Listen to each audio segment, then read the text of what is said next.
Welcome to Sound and Fury. I'm Eric Wilfred Watson. And I'm Hugh Frank, and I'm King of the Wicker People. Today we're going to talk about Star Trek books. Oh, yes.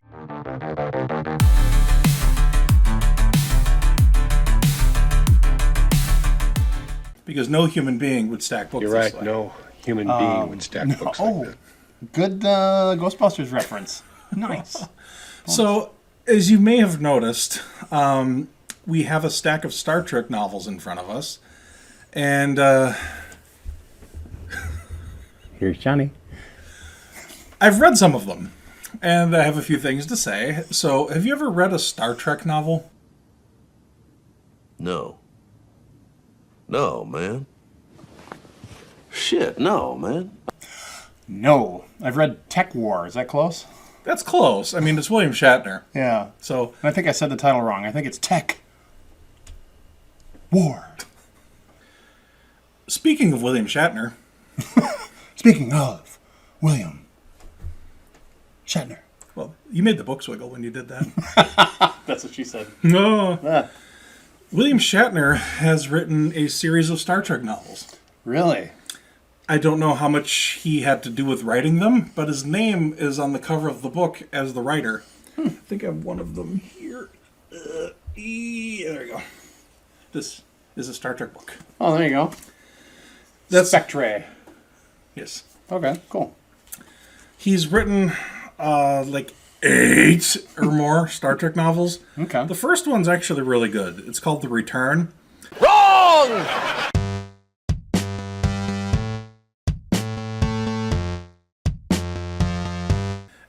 William Shatner didn't like that William Shatner died in Star Trek Generations.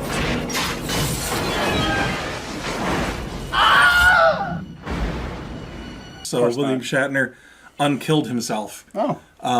He came up with sci-fi reason why the Borg steal his corpse and reanimate him. Ah. And Yeah. they bring William Shatner back. Resistance is futile. Sorry.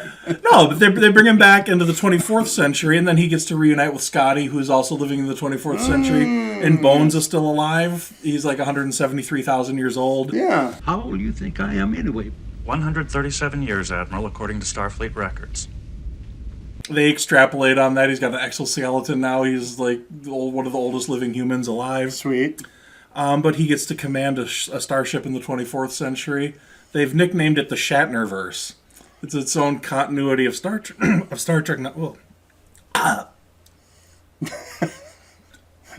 Beer makes everything better. That was more like incontinuity right there. Yeah. But no, he created the Shatnerverse, Shatner. which are not the shattiest Star Trek books ever written. Huh.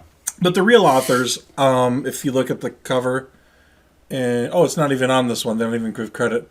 But most of the books are co-written by Judith and Garfield Reeves-Stevens. Ah. They're probably the people that actually wrote the books. Yeah. Because William Shatner is very public about saying he's never watched an episode of Star Trek. It was just a paycheck for him. Yeah. Although it is better than Doors of Stone, because somebody wrote it. That is also true.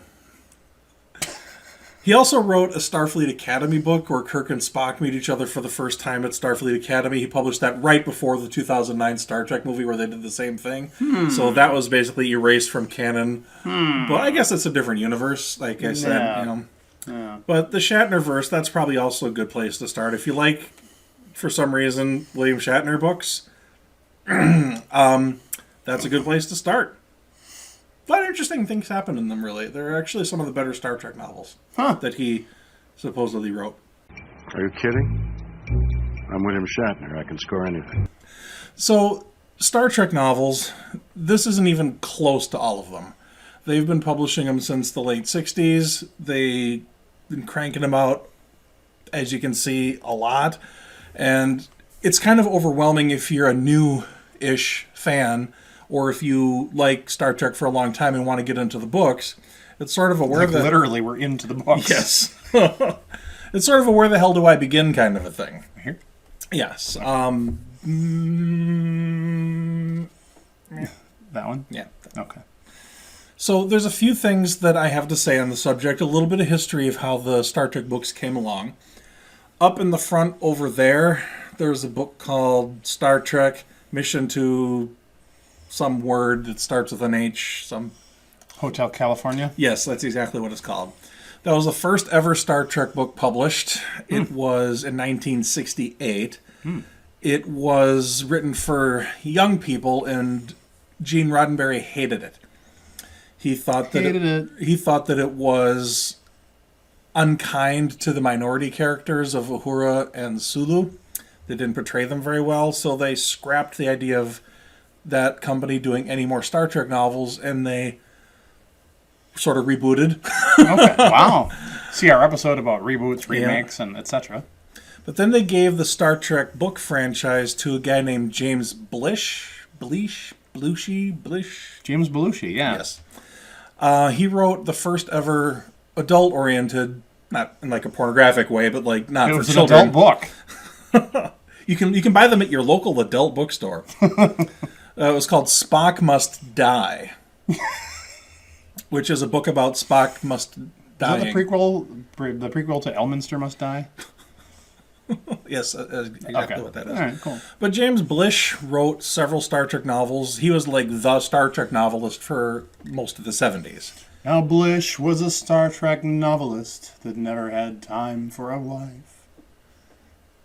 Exactly.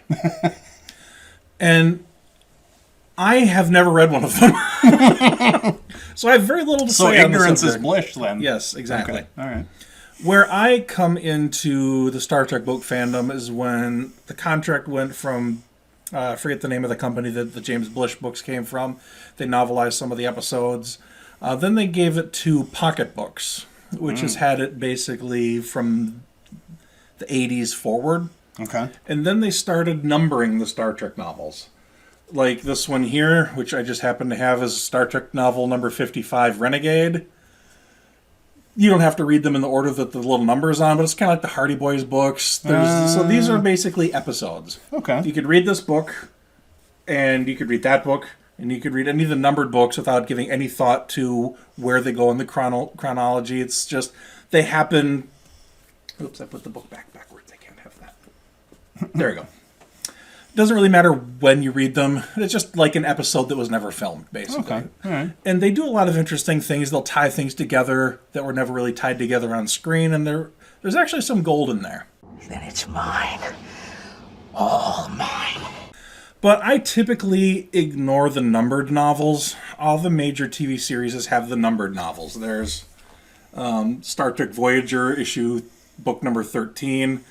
Just ignore all the Voyager if stuff. If they have a number, like book number whatever, they're usually crap, and I don't read them. What about 27? I don't know. Okay. I'll have to look that up. But I think I have a Star Trek The Next Generation 27 here somewhere. Bonus.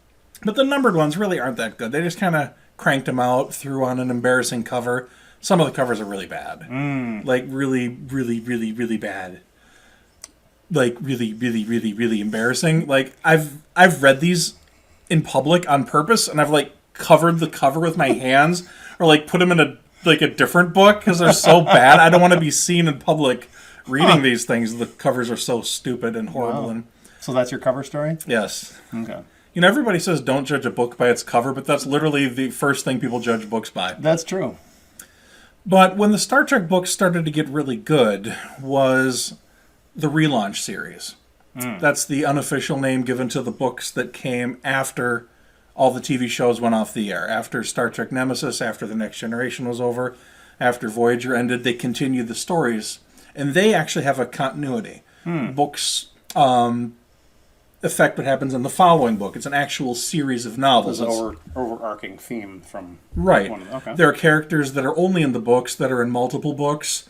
You get an extended universe, very much like the Star Wars novels after, I think one of the first Star Wars novels was The Truce at Bakurai or Buckeye. I didn't read that one. I actually only read just the Thrawn. If it didn't have Thrawn in it, I didn't really read it when it comes to the Legends.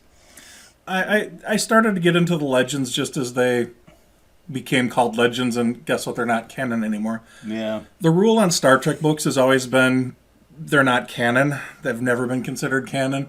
But I just sort of went along with it anyway. And unless they're contradicted on screen, you can pretty much take it as is. Yeah. But Star Trek always has had multiverses, so I just kind of think of it as if it's contradicted in a later Star Trek, I just chalk it up to being in a different version of it. And it's just as good to read.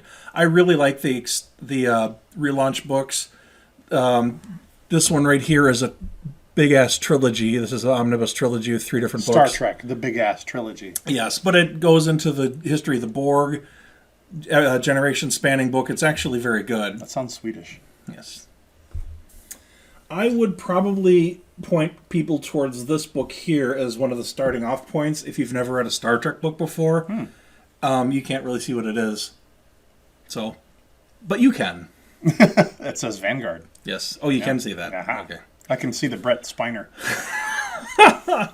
But this is a completely original series of characters set on a space station during the time frame of the original series. It's a space station. And it has its own continuity. There's several books in the series. I just have the first 2. I've read more of the digital copies of these.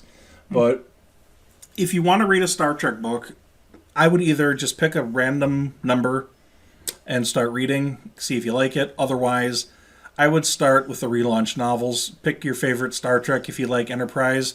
They continue the story with Enterprise. One of the major characters gets killed on the show, and they unkill him in the books, which is nice. Yeah. There's all kinds of different spin-offs. There's the Section 31 novels, which are very good. Oh, that's like the CIA kind of Starfleet, right? Yeah. Sort of? They're the... Okay. Well, if the CIA had a intelligence agency that nobody knew about... Oh, like the NSA. Like Control. Agent Maxwell Smart once said, Control is the only secret agency nobody's ever heard of. I do want to point out one little thing here that I think is wonderful. I don't know if you know this exists or not, but this is Star Trek the Motion Picture. Oh, the novelization. No, it's the graphic novel in paperback form, presented by Stan Lee. Really? Wow. It's actually, in my opinion, a superior way to take in the motion picture story. Visual requires information. But some of my favorite Star Trek books are the individual stories that are not numbered. I think I stacked them like over here. A lot of the individual stories, but they're more modern. They don't have quite as embarrassing of cover art. They are a little bit better written. As Star Trek books have gone along, they've gotten better at writing them. Yeah. The worst Star Trek books are like early in the series. Like when Next Generation was new, they started releasing Star Trek books when Star Trek The Next Generation was still the new show, and they didn't know how to write the characters. Yeah, and it didn't come through very well. There wasn't a lot of storyline. There was just a lot of data. By the way... Did you hear about when Data got stabbed? Oh, no. It was a data breach. It was a data... Oh, God, yes. Yeah. Okay. I'm sorry. Yeah, no, we all are. So, did you read any of the books with Mary Sue? From what I've heard, that's where the term Mary Sue comes from. Was from a Star Trek novel, and maybe it was not any of these, but maybe it was more fan fiction. But that's where there was a character named Mary Sue that could basically do anything. Like, oh, the ship's about to explode because the core breaches, and Ensign Mary Sue goes down, and she just has the skills to save the day. And they need to make first contact, and nobody speaks the language, but Mary Sue does. And I've never heard any of this in my life somehow. Yeah, so I think that's where the original term came from. But I think it was fan fiction. I don't think it was these. That's probably why I haven't heard of it. Probably. Star Trek books basically are glorified fan fiction, except the authors got paid to create it. There's actually published fan fiction in Star Trek books. They had a series where you could submit your Star Trek story to the publisher, and they might put it in one of their collections, which is kind of an interesting thing to do. New Frontier, which is at the top right over there, that's the USS Excalibur, which is a series of novels that only takes place... Star Trek that only takes place in the books. It's never on screen. There's never an Excalibur on the screen. Data mentions Excalibur once in one episode, but that could just be a coincidence. Gotcha.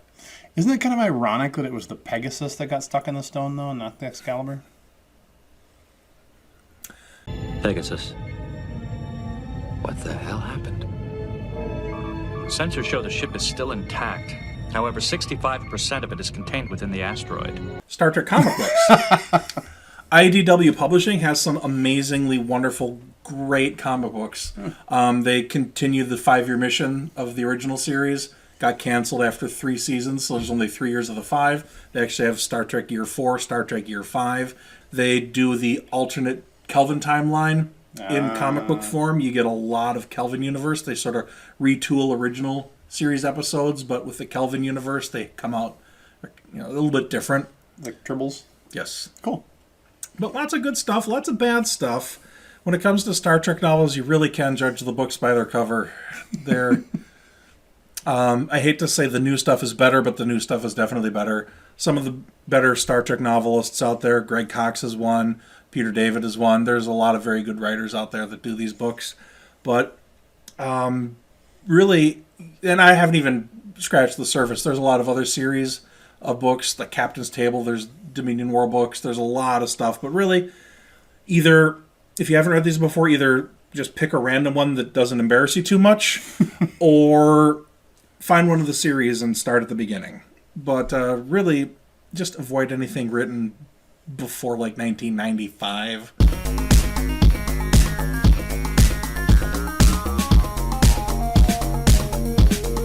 I say, and you're probably okay. Good advice. Not that you're ever going to Fucking read one of these things.